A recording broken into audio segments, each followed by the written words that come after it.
So, Jess, why did you become a realtor? I worked in various customer service jobs, so I wanted something a little bit more rewarding. Becoming a real estate agent, being able to help people find their forever homes or their investment homes, starter homes. It's very exciting, so a lot of fun. Now, you've gotten off to a really good start in your real estate career. What has been the most rewarding part of this for you so far? Helping people, especially like first-time home buyers, finding their first home. They're so excited. I'm so excited to help them. So it's a nice, rewarding part. What is it that you think makes you different than other real estate agents? I think that my various roles in customer service has helped me. So I like to ask a lot of questions and I want to know what I'm doing. So I think that helps a lot because I'm not going to steer people the wrong way. I'm going to make sure they have knowledgeable decisions and help them find the right home. Last thing I'm going to ask you is, and I know these are words that you live by, but the mantra at CTBD Realty is? People over paychecks, do the damn thing. And that's what we do.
Hello, everybody. Welcome to another edition of Speaking It Real. I'm your host, Frank. Obviously, we're missing my other half today. Carlos couldn't make it with us, but hey, it's all good. We have a show today where we have Kimberly, where she's normally been a guest on our show, reuniting with her son. We're going to basically talk about their lives, their experiences, what they went through their journey to reunite. And if we have time, we're going to touch up on Roe versus Wade, the decisions made last week. I know that I don't agree with it. We'll get our guests' thoughts and we'll take it from there. So keep in mind that Speaking It Real is brought to you by Clovercrest Media. Come check them out at clovercrestmedia.com. Kimmy, welcome to the show. Hey. As always, Tim, welcome. Glad you're on. Thanks, man. What's going on? Hey, you made a post, maybe a week and a half ago, something like that? Yeah, a week, almost, about a week to the day, almost. And we ended up here. Mm-hmm. So you want to speak a little bit about your journey? Which one wants to go first on the journey? Should we have Kim, Tim? Doesn't matter. And I like how his name is Tim and my name's Kim. So that's very extraordinaire. Yeah. You got to understand, back in the 80s, things were really different. There is no such thing as open adoptions. It was just closed adoptions. Mm-hmm. And once you, it's like you sign your rights over of being a parent to the child, and it goes to, whoever adopts them. But I had a very wonderful attorney, Marianne Shear. She's retired now, by the way, come to find out. But at the time, I was in a situation. I just graduated high school and I really did not know what I was going to do with my life. Like, I didn't know what my passion was. I didn't know anything. It was just go to school, get good grades, get a good job. And I fell in love with a musician who was multi-talented. That's my weakness. Musicians are my weakness. It's back in the 80s. There were a lot of good-looking musicians. And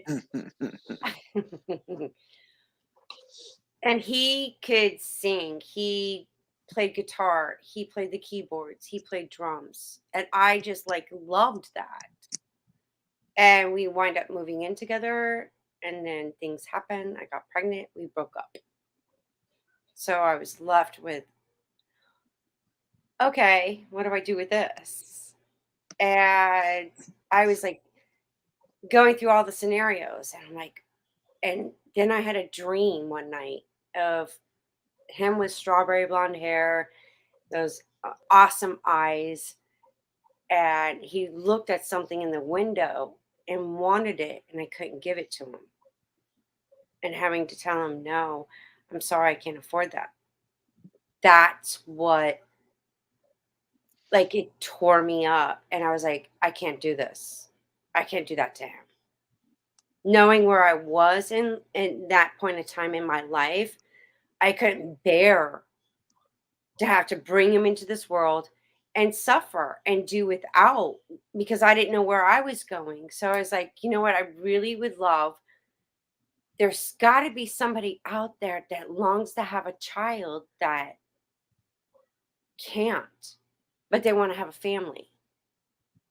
But I want them to love him just as much as I love him. And I went, next thing you know, I saw Marianne Shear. She was the attorney in Fort Lauderdale. And the crazy thing about this whole thing was she was telling me a story about this couple that had a nursery all set up and they were getting ready to adopt. The wife told the husband that there was going to be something wrong with the child. But when they gave birth, it was a healthy baby. So because of that, the adoption did not go through. So hearing that, I felt something in me say, tell her not to do anything with that nursery. She's going to bring my son home to her. And it was actually his parents. And after I did all of that, I gave birth to him. I held him for the one and only time. And I just told him how much I loved him. And I'm like, take this love that I have for you with you and take it wherever you go. And I'm like, just know that I'll always love you. And I'm giving you to somebody that needs you. And that was it. And I wrote him letters. I kept in touch through the attorney. Letters, pictures. I wound up getting married to my oldest daughter, Katrina. So I wanted him that still kind of connection that I was able to have through the attorney with letters and photos. That's what I was thinking that I could do for him. So he'd know that it wasn't that I didn't love him. I just couldn't be the mom but then it stopped. They apparently moved out of state and there was no forwarding address. So let me ask you, how long did you send letters and pictures for? Was it many, many years or months, or how'd that work out? It was, I guess I have 7 years. In my mind, it's 7 years that I would write letters, send pictures, and whenever I could to get to the attorney to drop off the letters. And I think that 7-year mark, when I went to give him another letter, that's when I got told the news that I'm sorry, they moved out of state. We have no forwarding address. And that's when my heart sank. And I was like, this is my only way to connect. And now I can't connect. And that was hard. And, for the longest time, on his birthday, I would get depressed. And then Christmas would come and I'd get depressed. Because I was always thinking about him. Like, what was he doing? How was he celebrating his birthday? What sports did he like? What, did he get into the arts? Did he get into music? That was always on my mind. And it got to the point where I would lose weight. And the thing about it is, with my pregnancy with him, it was a high-risk pregnancy. Because I was 98 pounds soaking wet and I could not gain weight. And I tried everything. Now, then the doctor's like, okay, you're going to eat like 7 meals a day. And I looked at them like, good luck with that, because I don't know if I could fit all that, in my body. And it was like Ensure, like breakfast, Ensure, a snack, a lunch, Ensure, after, and then dinner, and then another Ensure. Like, they were trying to pump me up with the prenatals and everything just to gain weight.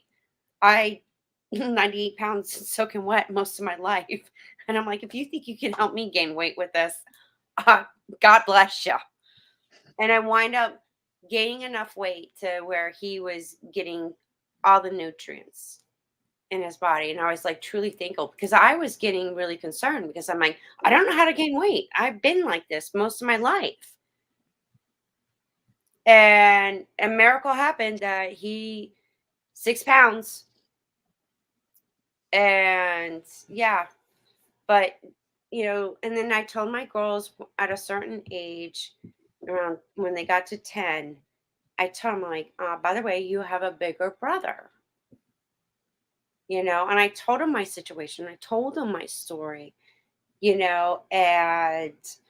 they always wondered, what was going on in his life. They always wanted to know if he was okay, and a part of them missed having him in their lives. But they understood why I did what I did. Right. You were pretty open, from what I gathered. So Tim, Mhm. what's your story? What do you well, let's start off with your story. Once you found out you were adopted, how'd you feel? How'd all that come about? Well, I remember I was probably about 10, 11, around that age, and my parents were like, "Hey, you're adopted, and your mom wanted to bless us with a son, and she made a really big sacrifice to do that, and we have you and we love you, and she writes us letters and stuff, and she loves you very much, and we're very thankful that she did that." And I've always wondered it. It's always been in the back of my mind, for as long as I remember, and I wondered if I had like a whole another, like, almost like a whole nother universe out there to explore. And Mhm. I've just always wondered it, but like Mom said, there was no information really provided. Like, everything was handed in between a lawyer, and it was just received and then passed off with no way of really, I mean, knowing exactly. She did, from my understanding when I was doing my research, was that she delegated everything, and lived a really good life. And my mom and dad love me and still love me to this day. I know it. And it's been really wild as of recently. But I mean, I always played sports. I was really good at hockey, paintball, and then I remember I started listening to music, and something just came over me. I getting goosebumps just thinking about it now. And I remember hearing this because I listened to the radio and stuff and whatever's on the radio, and I loved it. But then I started getting like, I remember I was in sixth grade. In sixth grade, a buddy of mine, he handed me a Pennywise record, and he was like, "You gotta check this out, man. You gotta check it out." I was like, "All right, all right." And I put it in. It was the Full Circle record that they had released, and it like literally blew me away. Like I was just like, "This is music that like you can make this," because I was just so used to listening to whatever was on the radio, Right. and to be completely honest, radio music just sucks. So it was like it was just one of those things where I was just like, holy! I mean, it just like it was like Pandora's box. And then I started just like going anywhere and everywhere I could and just asking people what they like to listen to that wasn't on the radio. And then I started getting into all these. I mean, I was listening to everything. My brain was like a sponge, and I just kept going in and going out. And then I found like Blink 182 when they first came out. And then, I was listening to like pop punk because that was like really big in the time period. Mhm. And I would always have to, it was so funny because like my mom and dad, they didn't really want me to like listen to music with vulgarity in it. So like Slipknot and System of a Down and Blink 182 and all these bands, I'd have to like go to like a Walmart or a Best Buy and like scratch off or try to scratch off the parental advisory sticker on it. Like, oh, Mom, like, oh, check this out, Mom. It's no parental advisory sticker, and then like then I'd put it in, or they'd hear me listen to it in my room. They'd be like, "What did I just hear?" And I'm like, "I didn't know." And then, I would have to like then like burning CDs was a thing, like when Napster came out and LimeWire and all that stuff. So then I just started, making CDs and stuff, and then my friends all started doing it, and then I got into like live music, like going to shows and stuff when I got older, and like music was just always like resonating in my soul. It was crazy. So, long story short, I discovered bands like Poison the Well, Newfound Glory, and all these other amazing bands I still listen to this day, but it like imprinted on my brain that I always wanted to be a musician. Like I had like a calling for it. So then some of my friends, we all got together at my buddy's dad's garage, and we were just like the worst band ever. And we just thought we were on top of the world, and then I started wondering like I wonder what my birth mom would listen to. I wonder if she listens to the same music, and if I had brothers and sisters on that side, like if I wonder what they would listen to. And I've always wanted to ask, and so I got older, and then I moved up here, and again it was just like this longing of just wanting to know, and like just being like, oh man, life is so rad. Like, thank you for blessing me with my mom and dad and going, and enjoying my life. And one time I was with some friends and my parents, and I don't know how it came up, but it just came up. Of just like, oh well, we're talking about like adoption and stuff like that, and I was like, I don't really understand it, because I was probably like 15 or 16. Like I understood it and accepted it and stuff, but it was just like, I wonder what it was like. I started realizing like the decision of like making that decision, and like I guess that's a serious decision. And I started getting older and older and older, and then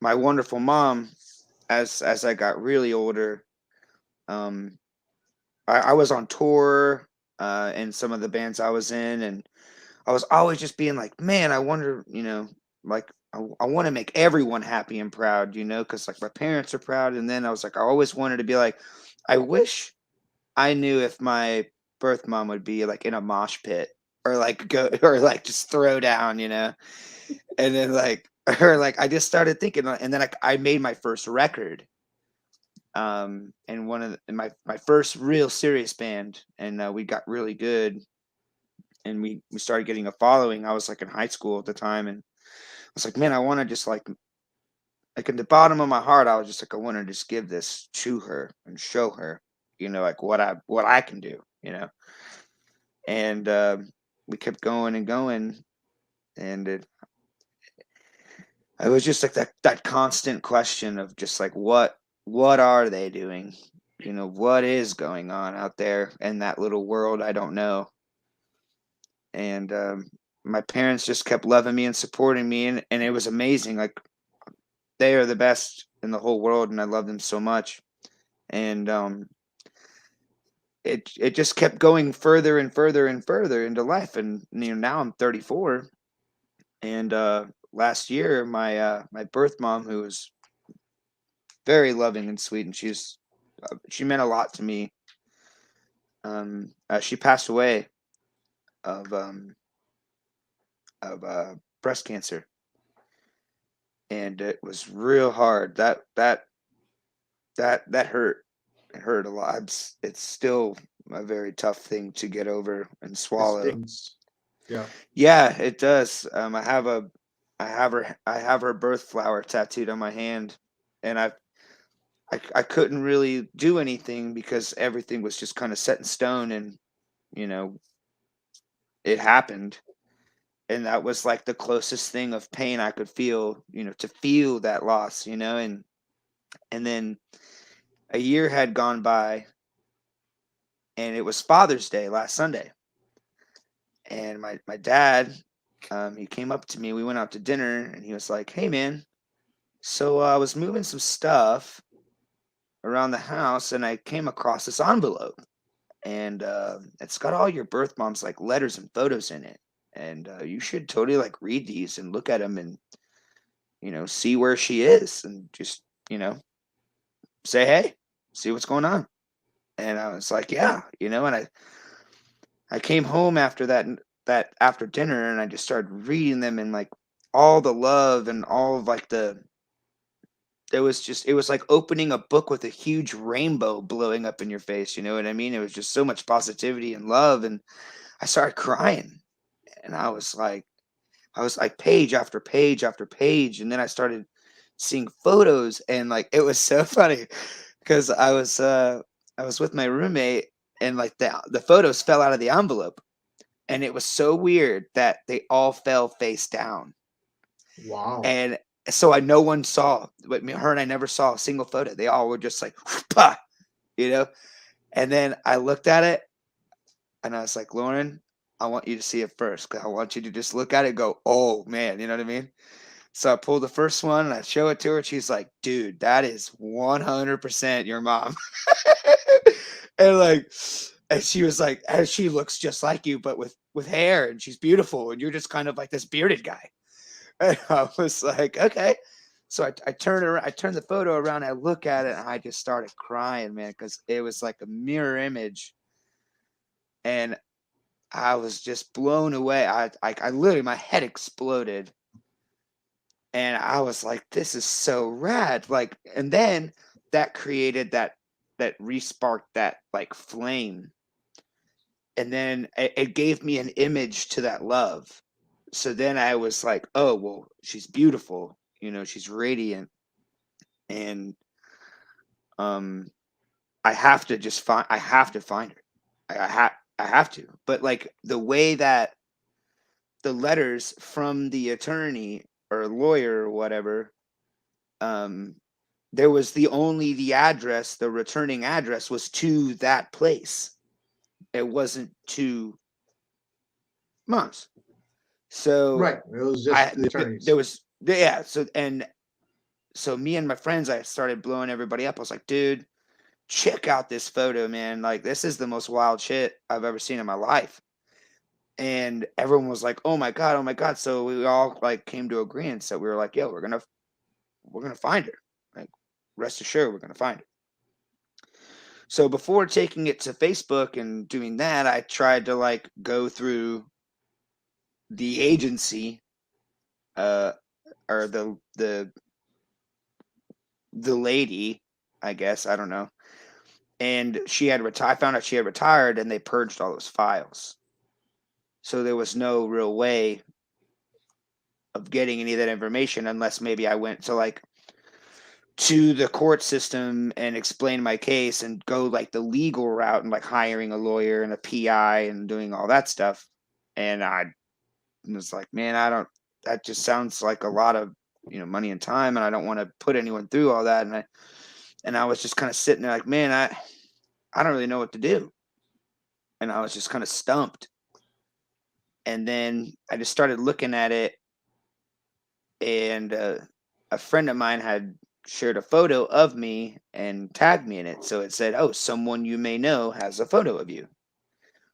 And I looked at it and I was like, oh my God, I think I have an idea. So I took that photo that I had and I put it on the table and I took a picture of it. And I was like, maybe Facebook would create an algorithm or like some kind of awareness somewhere out there that this photo is untaggable, or the person you don't know, and then kind of like create this like thing, like Yeah, the it has, system. because Facebook has that face recognition too. Yeah. So that I was just like, well, what the hell? It'll either happen and I'll find out, or I'll just have to keep looking and find certain ways to get around that. And not even like, man, like I posted that photo and said what I said. And, I was like, if anyone can help me out, just share this photo, make it go viral. Hopefully we'll find her, and hopefully like this algorithm will create itself and it'll spread massively and trend. And I just kind of crossed my fingers and was just like, fuck it, why not? And not even, I don't even know, like 5 minutes. Like 5 or 15 minutes, one of my friends was like, hey dude, so I think I found her. And I was like, no way, dude. Like, there's no way you did. There's no way. It's like, it's only been like 10, 15 minutes tops. She was like, no, seriously, hear me out. She's like, I'm going to screenshot it and I'm going to put it on that post you made and you can see for yourself. And I said, sure, what the hell? Why not? And right as I saw that notification, I looked at that photo. I was like, yep, that's it. We found her. So then I started going on there, going online and just being like, yep, that's her. Like, everyone just blow her Facebook up, like get her attention and like, let's just see what happens. And then people started showing me like her YouTube channel. And people are like, this is 100%. Like, she talks like you, acts like you. Like, this is like, she's just as animated as you. Like, this is an uncanny discovery. Yeah. And I was just sitting there, like my mind was just like melting with things, like with anxiety. I was like, oh my fucking God, like this is so cool. And we were going through, and then another friend of mine says like, well, hey, her email's in her YouTube. Here's her email. So I was like, okay, if no one can get through her to Facebook because she doesn't know anybody, like we had no mutual friends, I was like, I can at least write an email. And in the email, I basically just I just said, hey, so this is going to sound really weird, but I think I'm your biological son. And here's some photos to prove it. And I've got these letters. And I was so apologetic. I was like, if this is not you, I'm so sorry. I'm so sorry. Like, I'm on this quest and you kind of fit the part. So, if you don't mind like responding back to me, I would really appreciate it.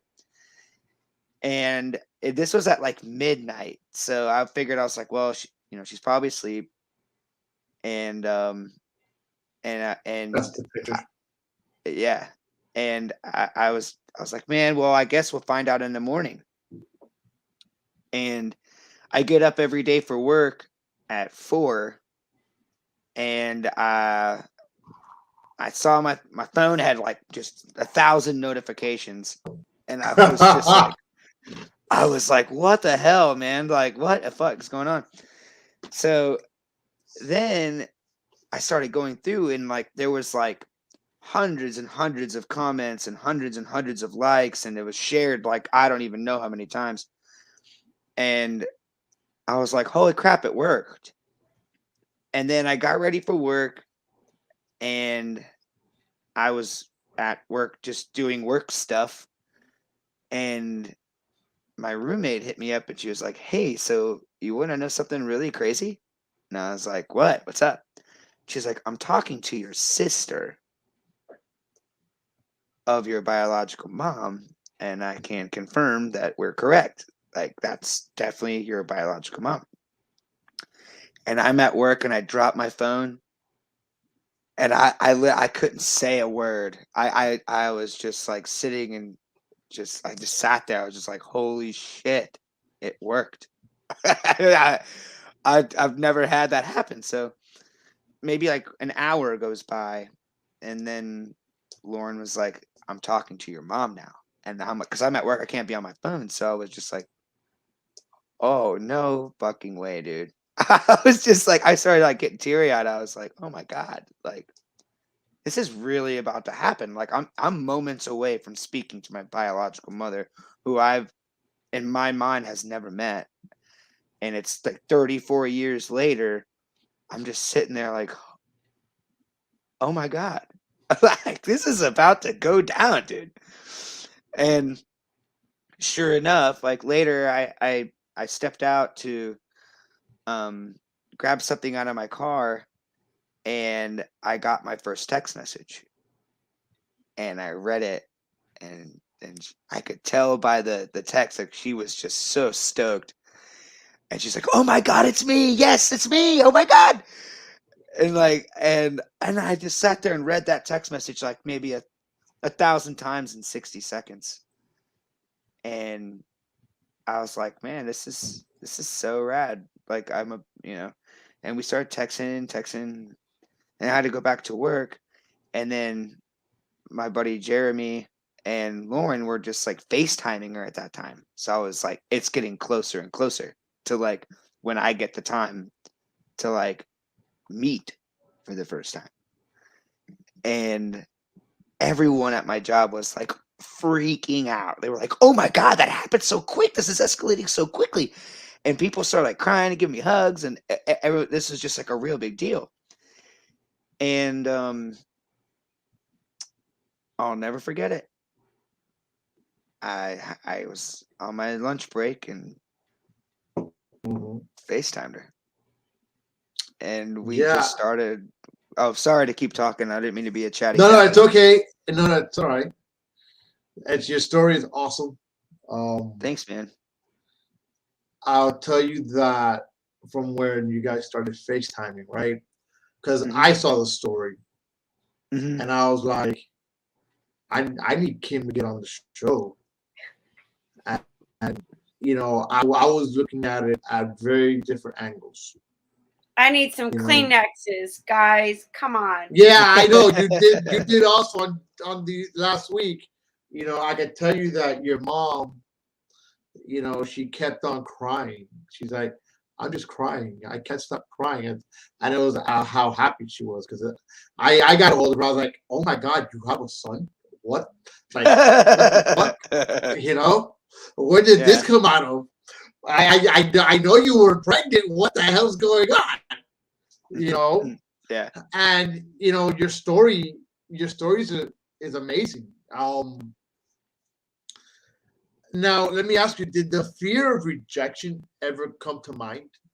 I doubt it. When I read those letters, I was 100% sure that there was going to be no rejection. It was just kind of like, man, I would basically just thought to myself, like, I'm going to double down on this. Like, I'm going to go ahead and just jump the gun and do it. And I knew somewhere in my heart that she would be excited to see me. And I feel like if she didn't write me all those letters, why have that moment of just being like, fuck off? you know what I mean? And the reason why I did that, Frank, is I loved him so much. I didn't want him to ever know that I didn't love him, that I didn't want him, or I abandoned him. It was so That's the opposite. word. And I just wanted him to know that I did love him. But I couldn't raise him the way I wanted to. So I gave somebody a gift that couldn't have children to have him and love him. And that was the whole, and thank God I did uh do that, because he would have never known that, or never had those letters and my photos to get me to connect to me the way everything happened. Well, I'll tell you this, Tim. You And hold on, you had go ahead. here's the unique thing about this, because the 22nd was Wednesday. That was his mother's Mom, birthday. that was my mom's birthday.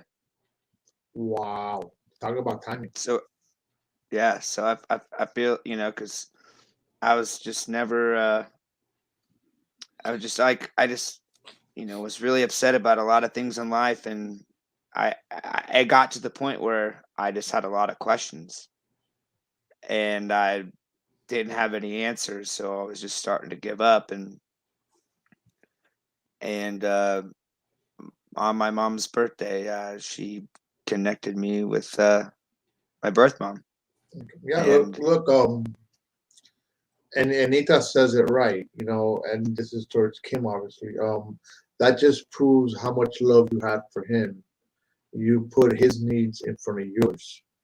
And I'll tell you that Kim, my hat's off to you because I don't know if I could have done that, or it's just like that. The fact that you were able to do that because you knew your situation, to give him a better life is like besides just like I said, I know that I wouldn't be able to do that. I'd be like, no, I'll be selfish towards with the child. Like, nope, nope, nope, you know, and that's selfish on my part. Not sure if I'm explaining myself right.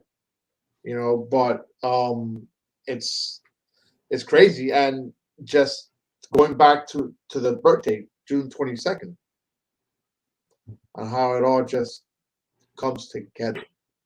I just feel like she is on the that other side, that spiritual realm, that unseen, invisible realm, watching him in pain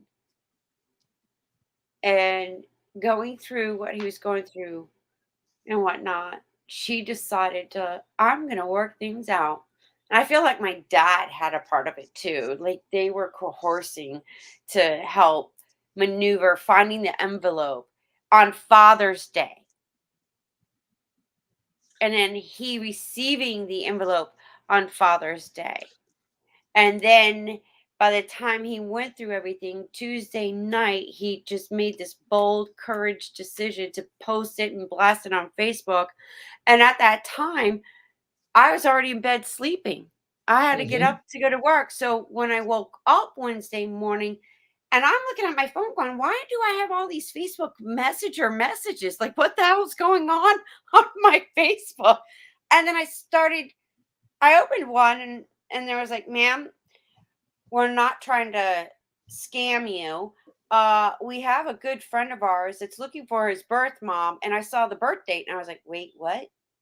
Hold up a second. And I went to the other one and I was like, hi, Kimberly, you don't know me. I'm not stalking you.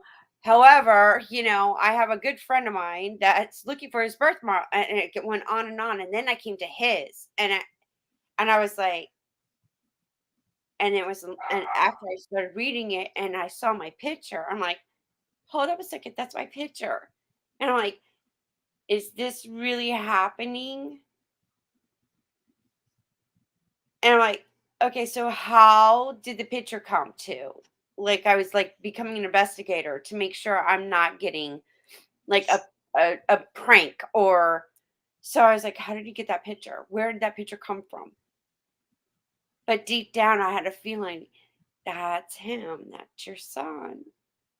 I And I mean, just went on. And I texted him. I'm like, yes, that's me.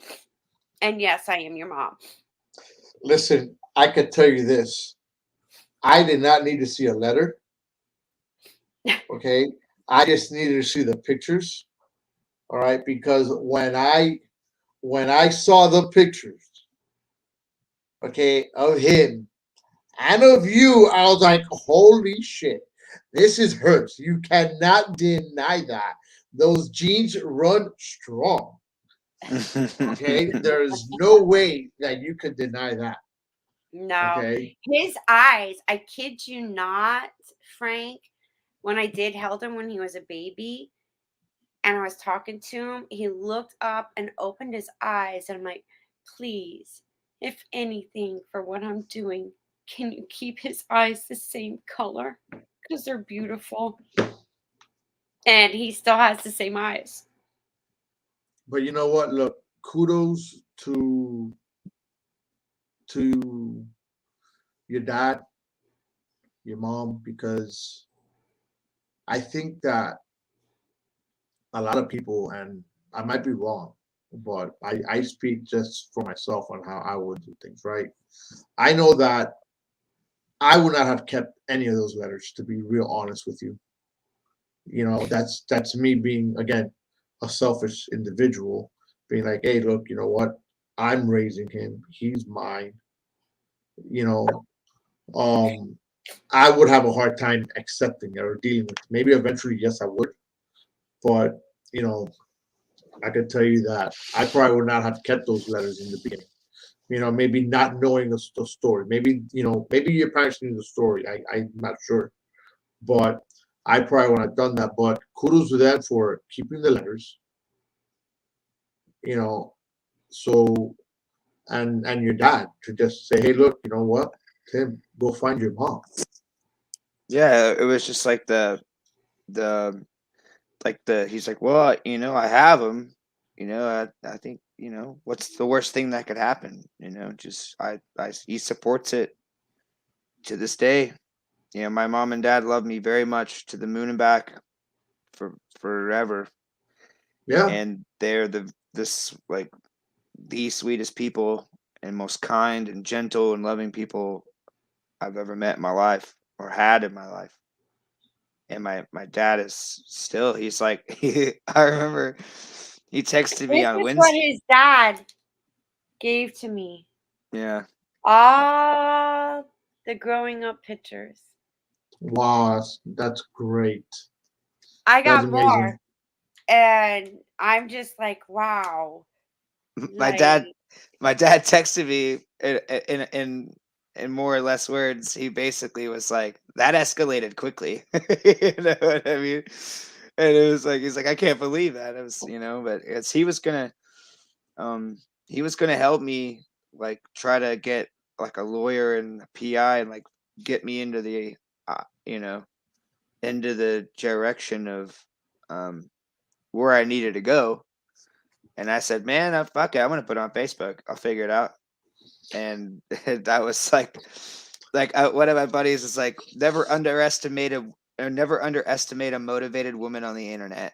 Caitlin, I just so look forward to meeting Caitlin because she's the one Yeah. that like went into investigation. And one thing that caught her eye was how I spell my name, Kimberly, with the Ley. Hmm. And then during like with the conversation, I'm like, well, where did you grow up? Fort Lauderdale. So she narrowed down the search. And there was like Right. maybe a dozen Kimberlys in Fort Lauderdale. And she went through like, oh, wait, you're too young to have him and whatnot. And then when she got to my picture, she's like, oh my God, that's Tim's mom. You know And what? It's the power of the internet.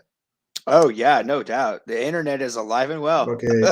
Because I could tell you that if you would have done this in the 90s before the internet came out, right?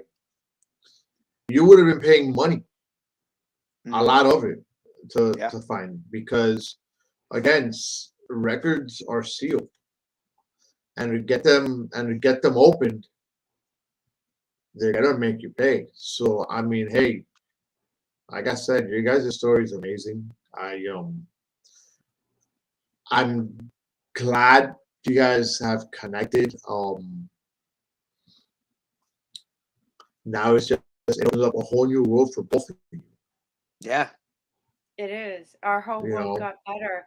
And then our first connection Oh this shit. weekend, how That was we that, so had, by the good. way? wait, hold Oh up a man. second. Uh, we were going to plan on going fishing, but it rained.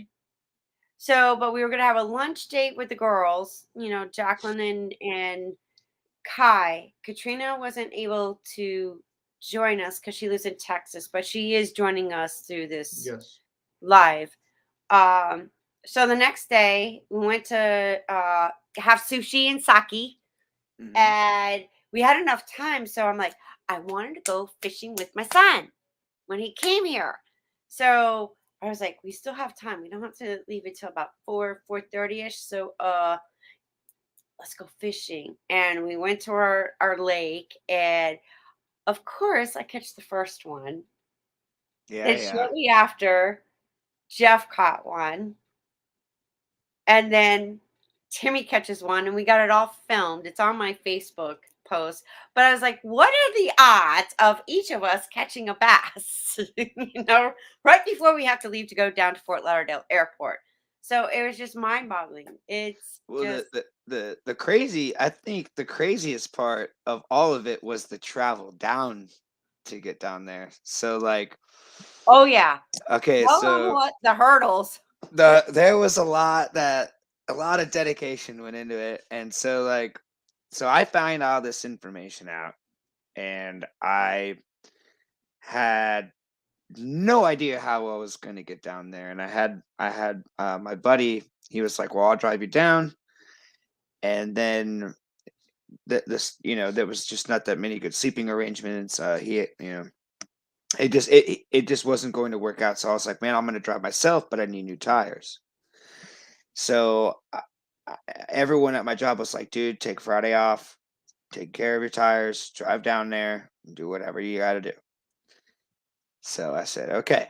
So I called up a tire place, and the first tire place I had called, it just wasn't in the cards time wise because like they were already like this is like a last everything I was doing from this point on was Mhm. last minute.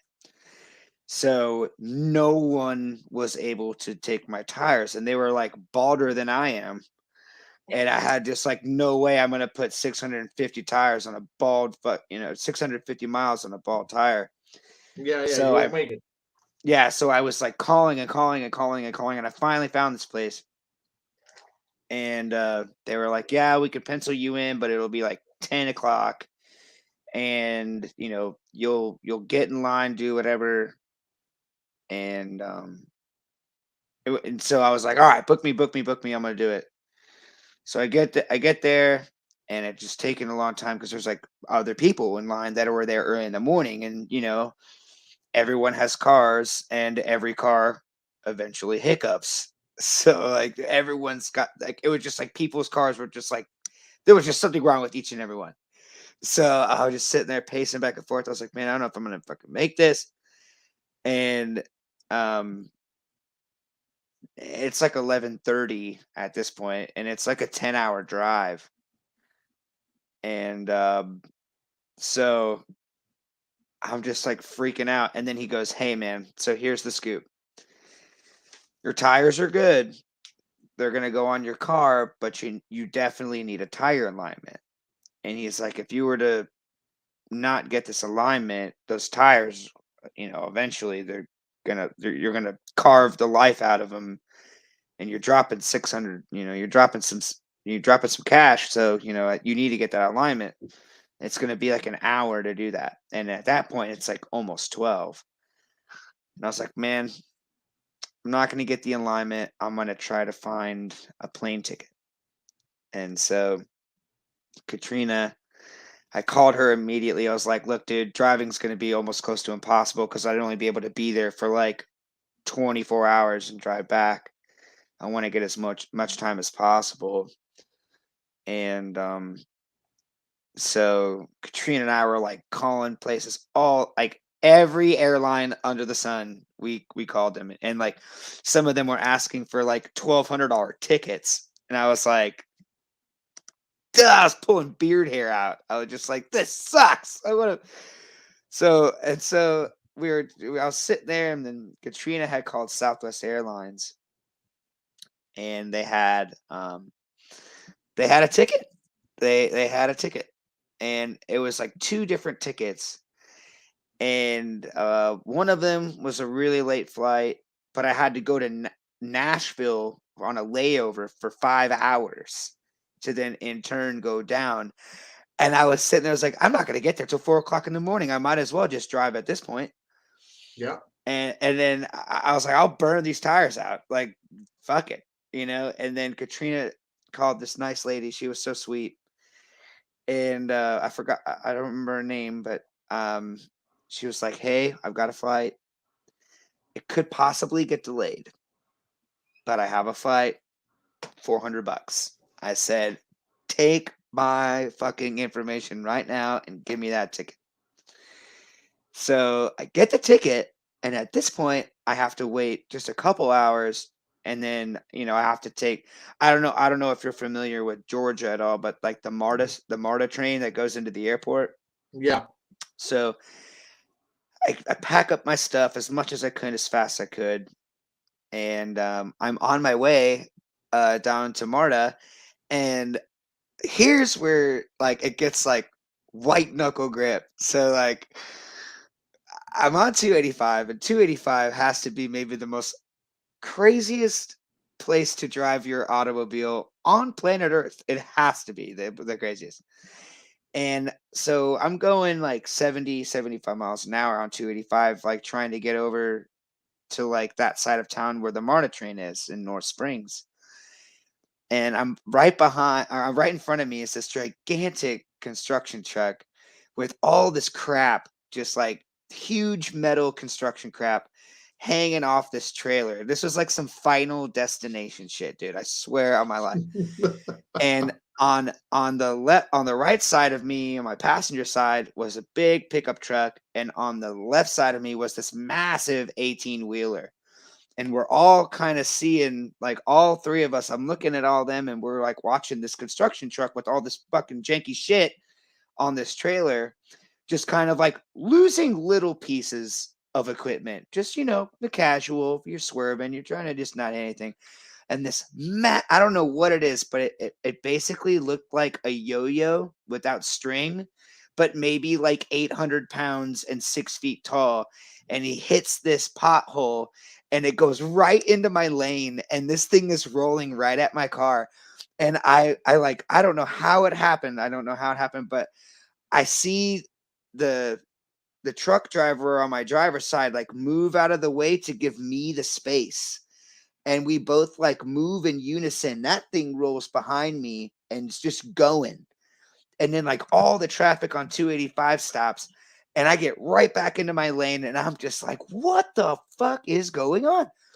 So I keep driving, I keep going, I get to MARTA, and I'm racing to get there. And I was there super early because you have to be there early because Atlanta's Atlanta. Yeah. And so I get on MARTA, and I'm going down to the airport, and I was like, oh my God, thank God. I'm getting there. I'm going to be 2 hours early. I can catch a cold beer and just wait for my flight. Well, the MARTA train stops, and we're not at an exit. We're not at like a station to get off at. And the lady on the lady on the intercom, she was like, hey, so attention passengers, don't be alarmed. Just sit where you are. We're going to have to take care of something, and we'll be back on our way. So I'm thinking to myself, like, I bet you something's on fucking fire, and they have to fucking deal with it. And like 30 minutes had gone by, and it's like getting closer and closer to like docking time. And I'm like, oh my God, like this is insane. And like then 40 minutes go by, and we haven't moved at all. and I only went through like 3 stations, and it takes an hour to get from North Springs all the way down to the airport. So then I'm just sitting there like, just like, oh, fuck. And the lady goes, there was a electrical fire on the rail, and they had to get like somebody out there to, I guess, fix it or do something. But there was some kind of electrical fire somewhere, and they couldn't go past it or do anything on the upcoming station. So they get that taken care of, and then we start trucking down to the airport. Get to the airport. The line to get into the airport was like, it was insane. Like the line was like gargantuan in size, and I was just like, well, bet you I'm gonna miss this flight. And we're walking, we get through security's fine. We get there, and then as I'm getting to my gate to board, I just see all these storm clouds just rolling in, and you could see lightning in the distance, and I was like, I need to get a drink. So we get down, I go to the bar right next to the gate, and I'm ordering, and I'm telling the story to this person. She's like, oh my God, that's the most beautiful story. That's like, she started getting teary-eyed. And we were sitting there, and it's getting later and later, and then we start to board. Okay. So the pilot and the people ended up getting stuck in some kind of situation to where they were 15 minutes late already. So I'm just sitting there like, oh my God, like what is going on in this universe right now? And we board the plane, and instead of like taking your ticket and like sitting in your seat, the guy on the intercom goes, attention passengers, this is flight blah blah blah to Fort Lauderdale, Florida. We are trying to get everyone seated as quick as possible because a thunderstorm is rolling in, and we just want everyone to buckle up, and we're gonna take off. And I was like, what the fuck did that guy just say? And I'm like, I'm just sitting there like, that guy just said he's gonna race the storm. And I was like, Jesus, take the wheel. Yeah. In so many words, he just said, hey, sit the F down and let's go. Yeah. And so like everyone's like looking around like, holy shit, I guess I'll just sit here. So then like these people sit next to me, and we're all just like buckling up. And the guy, I mean, like he's just like rushing to get there. And you could just tell, and like as we're taking off, it was almost like something out of Star Wars or like Dune or whatever. And you see these clouds just slowly getting like, they were like, the clouds are coming in, and we were just like taking off. Like, and it just like, it was like moving like that. And we just got out of it. And then I landed. And it was like almost like 2 a.m. And I'm walking down the escalator trying to find my way, because this is my first time flying by myself. Right. And then I get to the escalator for baggage claim, and I just hear, Timmy! And I see this little ginger woman running up towards me, like trying to run up the escalator as I'm going down it. And I just gave her this big old bear hug, and just like, oh man, it was beautiful. It was a really cool time. I'm going back there on Friday, and we're gonna go fishing and hopefully blow up some fireworks and karaoke. Yeah, gonna go see some local breweries. I'm a big brewery guy. All right, good. I used to work at a brewery, 2 of them. I love them, and I love craft beer. So we're gonna go down. I've never been to any Fort Lauderdale or North Palm Beach brewery, so we're gonna just go around and enjoy life and just be blessed that we're hanging out and having a good time and make some really cool memories. It's gonna be really rad. Wow, you just gave me goosebumps. Straight up. Wow. Wow. Look, yeah, again, I've said it 100 times. You know, your guys' story is amazing. Yeah, it's definitely one. Go ahead. No, go ahead. I was gonna say it was something like almost out of like a Ben Stiller movie or like Will Ferrell movie where just like everything is happening to prevent you from doing it, but you got to be there, and you're just like, it's almost laughable at this point, because I kept telling her, like, guess what? And she's like, Jesus Christ, what the hell? It's like, it was just gnarly, dude.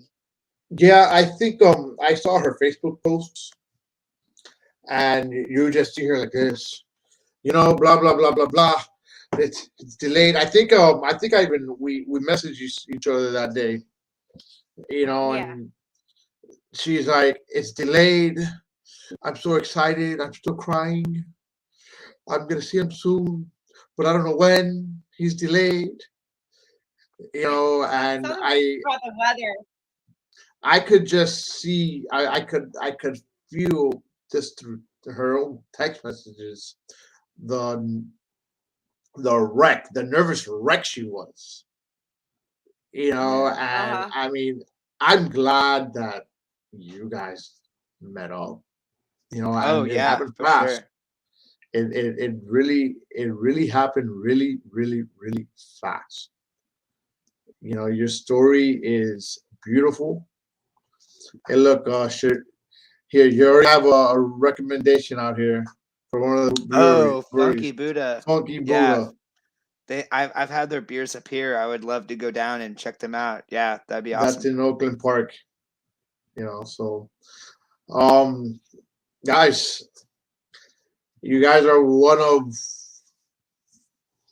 I'm not gonna say a few because I know a lot of people do find their birth parents, but your guys' story is beautiful. It's amazing.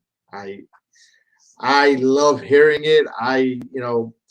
I'm not an emotional person, but you guys almost had me in tears right now. Just thought I'd tell you Oh, that. thanks, man. Appreciate it. You guys' story is beautiful. I'm glad you guys connected. Make your memories. Kimmy, I know Yeah. you're gonna say something. Go for it. Well, I'm truly grateful to his mother because it was like paying it forward on her birthday. Like her birthday wish was to reunite us so he could still have a mom. Yeah. It's not, I would never replace her, but it's like her love and my love for him are just it's a bond you can't even imagine. And she just wanted him to have a piece of his life, and she knew like she that he always wondered about me. That was the best birthday gift that I could have received back. It's like I gave you this gift for the 34 years. Now she's like, for my birthday, I'm going to give you this gift, your son back. And I'm still humbled and so grateful for her.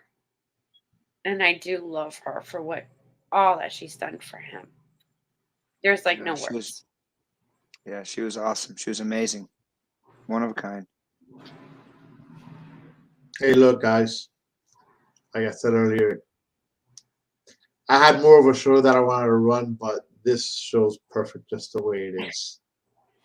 Thank you so It's much for having me, you man. This know is my first podcast. Hey, listen, you guys are welcome whenever you want. I mean, you get mad at the world, Tim. Come on my show, man. We'll talk about it. Oh, hell yeah, You dude. know, you shoot me an email, get a hold of me. Come on, man. I got no problems bringing you people on, new thoughts on the show. It's that kind of show. So Yeah, I'd those that love to. don't regularly listen to our show, just so you understand our background, what myself and my co-host Carlos would normally do is we discuss things. We're trying to bring conversation back to everybody. Saying, hey, we don't have to agree because Carlos and I don't agree, but we speak it out and we agree to disagree, and we keep our friendship and we talk. You know, but hey, guys, again, thank you. Your story is beautiful. Looking to have you guys back on whenever you guys want to come on. Oh, dude, I'm honored. That would be so cool. Absolutely, Frank. I love you, Kev, Frank. I know you're always. I know, and I know that you're always willing to come down on the show without a problem. So I got again, you. I know you got me. Let's see what's our last comment here. There we go, Katrina. This was awesome. Hey, kitty cat.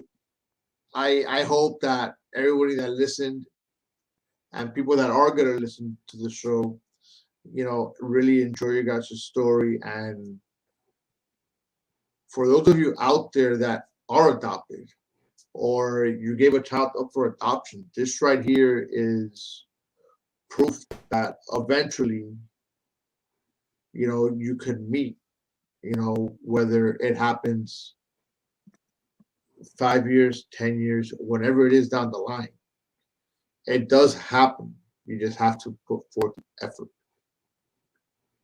Well, not only that, Frank, depending on the circumstances and whatnot, I know that there are those that give up their baby for adoption because they didn't want any part of that. They just wanted to. And I'm looking at those that are thinking that way. You don't have to, be emotionless. Yes, you got yourself in that situation, but you know what? You're bringing a miracle into your body, and if you are thinking about adopting, it's your choice. Yes, there's been abortions. I've gone through a couple. One was medical and one was fear. But I did give a gift, and that was my gift. And it's your free will. But if you are thinking, I know there's a lot of couples that would love to adopt. And the greatest gift that you could give a couple that can't have kids, I'm a perfect example. I gave a precious gift because I did love them. I couldn't raise them, and I wanted to do something great. Give a precious gift to somebody that would love. It was like almost I'm empathic, so I could feel pain. And I just felt her pain, wanting to have a child, but not being able to. And I just felt it. And I just she's not going to feel that pain anymore because I'm going to give her my son so she can have that experience of being a mom, having a child in her life, having a family. So that's what I say to those people, and for those that have adopted, try to show compassion to why that person gave up their child to give to you.